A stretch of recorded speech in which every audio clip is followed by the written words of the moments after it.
Good morning, everybody. Thank you for joining me. I'm Donnie DeLange, and I'm going to take you through Resilient's interim results. Just a quick overview of what I'm going to be talking about today. We're going to look at their nature of business. Then we're going to waste no time. We're going to jump straight to the recommendation. Then we'll highlight some key things out of their financial results. Then we're going to take a look into their portfolio. We'll take a look at the company's guidance for 2018, and we'll finish up with portfolio guidance. Now, first of all, Resilient is a real estate investment trust with the abbreviation REIT, which has been listed on a JSE since December 2002. And just for those who's not familiar with property stocks, a REIT owns and in most cases also operates income-producing real estate. REITs own many types of commercial real estate, ranging from office and apartment buildings to warehouses, hospitals, and shopping centers.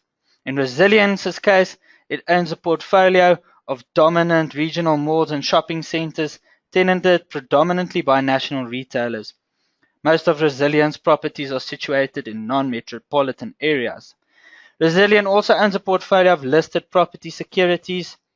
The holding in the listed securities is, however, gradually being reduced to finance new developments and extensions to existing properties. Now, the portfolio consists out of 16 malls like the Jubilee Mall, Irene Mall, the Galleria, the Grove Mall, and so on. Here's just a few pictures of some of the malls that they have in their portfolio. Next, I'm just going to give you some insight on the cross holdings with Resilient. First, we have Resilient here, Nepi Rock Castle, and Fortress Income Fund, which is all property stocks. If you take a look, Resilient owns 15.92% in Fortress Income Fund, and they own 9.28% in Resilient. Fortress Income Fund also owns 24.2% in Nepi Rock Castle, and Resilient has a 12.98% stake in Nepi Rock Castle. Why am I showing you this? Why is it important? If one of these stocks goes up or down, it also then affects the other two, as we've seen throughout this year so far. Now, jumping to the recommendation, we estimate that Resilient is currently trading at a 33% premium to its net asset value of 7,180 cents per share. This is with the listed investment adjusted to the market value, and this is well below its long-term average. We do, however, expect that the share price will remain under pressure given the uncertainty around the group's reason behind the cross holdings in other listed property companies, like I just showed you in the slide before. The group's listed assets contribute approximately 3,917 cents to the group's current share price. The net asset value growth at year-end was supported by growth in the listed investments, as the unlisted portion of the net asset value remained relatively flat. This was, however, reversed since year-end, with all related listed investments coming under severe pressure at the start of this year. Large share price movements in the group's listed assets could materially impact the group's net asset value, given the large weight of the listed assets in the portfolio. It's about 55.5% as of 31 December 2017. Now, each of the group's listed assets contribute the following to Resilient share price. Fortress Income Fund B contributes 9.3%, which is approximately 892 cents per share. And then Nepi Rock Castle contributes the most, 22.6%, which is approximately 2,165 cents per share. Green Bay Property contributes 7.8%, and Hammerson contributes 1.2%. Given the portfolio's large exposure to the offshore assets, rand movements are likely to move and impact on the value of the portfolio.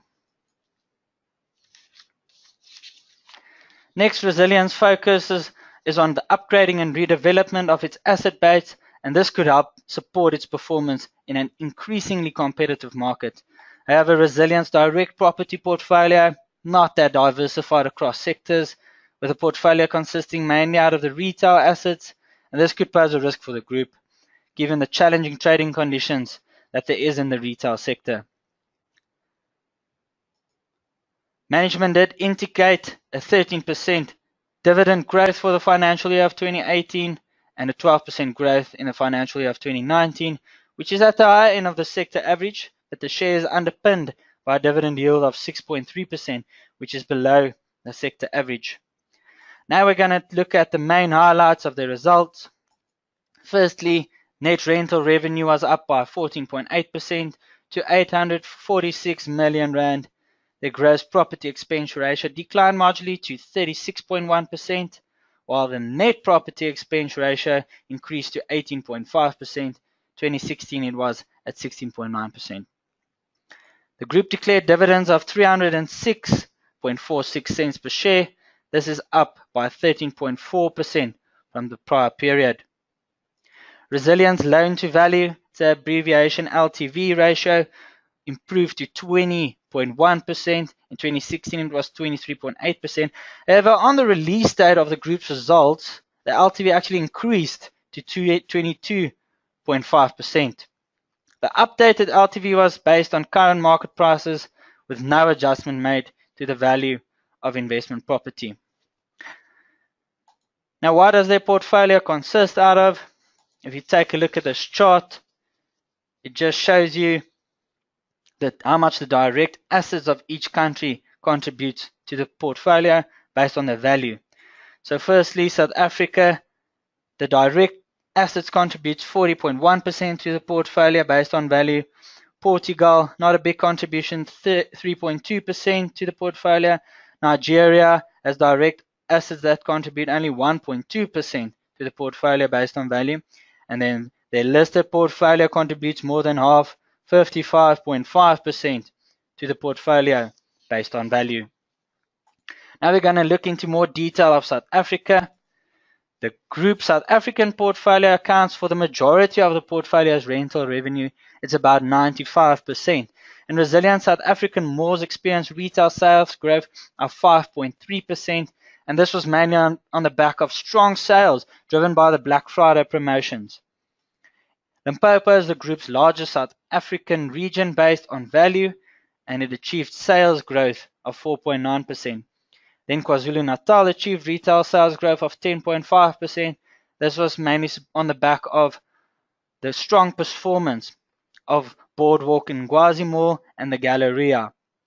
Overall in South Africa, vacancy rates improved marginally from the 1.9% that was recorded at 30 June 2017 to 1.7%. So very good vacancy rates there. You can see nice and low. Now the largest vacancy was at Airport Crossing, but it did improve from 12.5% or to 12.5%, I beg your pardon, from 17.2% from June 2017. Resilient is busy with negotiations to introduce a gym at the Airport Crossing, which will reduce most of the vacant space. Now we're going to look at Portugal. The group's two retail assets situated in Portugal achieved like-for-like sales growth of 5.1% and 1.1% respectively. Vacancies did, however, deteriorate slightly to 3.1%, and this was from the 2.8% reported in June 2017. Now Nigeria. The Nigerian portfolio accounts for about 5% of the portfolio's rental revenue, and it's the group's exposure to Nigeria remains relatively small at 663 million rand. Although the portfolio achieved strong retail sales growth, this was offset by a stronger rand against the naira. Vacancies did improve to 8.1% from the 13.5% reported in June 2017. Management expects vacancies to decline to 5% by the end of the year. Now, just taking a look at the company's guidance for 2018, management expects that the South African portfolio will benefit from a recovery in the local market and improved commodity prices. In Europe, the European portfolio is expected to be impacted by rising interest rates. However, the strong economic growth is expected across Europe. The group plans to increase its direct and indirect offshore exposure to 60% from the current 46% that was reported in December 2017. The group will continue to look for suitable acquisitions as well as development opportunities. Resilient strategy is focused on owning dominant regional retail centers and focusing on the redevelopment of existing centers to maintain their relevance.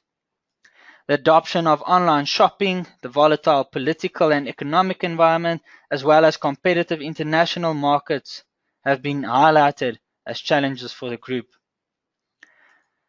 Finally, we get to the portfolio guidance. Resilient has a JSE capped SWIX weighting of 0.7%, and we would recommend portfolio exposure of 0%. Here you can just see the value profile as well as the value quality confidence triangle. So before we end off, please take note of the following disclaimer. And also, if you wish to place a trade, please contact the trading desk. I'll give you some time just to go through the disclaimer. And also, if you have any questions, please type it into the chat box now and we'll get back to you via email. I'll give you guys some time just to read through this disclaimer. And also, if you have a question, please type it in now. I'll give you guys some time. Thank you very much for joining me today. I hope you all enjoy the rest of your day. Thank you very much.